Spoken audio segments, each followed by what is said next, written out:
আমরা সবসময় একটা কাজ করি, সেটা হচ্ছে অন্যের পিছনে লেগে থাকি। অন্যের পিছনে লেগে থাকা ছাড়া আমাদের আর কোনো কাজ নেই। কেন? কারণ আমরা অন্যের ভালো সহ্য করতে পারি না। যদি অন্যের ভালো সহ্য করতে পারতাম এবং নিজে কিভাবে ভালো একটা কিছু করবো সেটা চিন্তা করতাম, তাহলে অন্যের পিছনে শুধু পড়ে থেকে সময় নষ্ট করতাম না। সেজন্য বলছি, অন্যের পিছনে লেগে থাকা ছেড়ে দিন।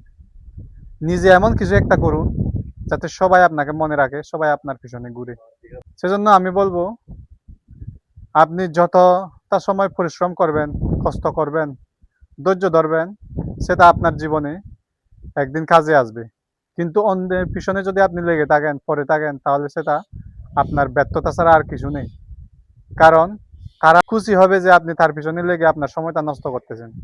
সেজন্য আমি বলবো, তার পিছনে বা অন্যের পিছনে লেগে না থেকে, সময় নষ্ট না করে নিজে এমন কিছু একটা করুন, যাতে ভবিষ্যতে সবাই আপনার পিছনে লেগে থাকে।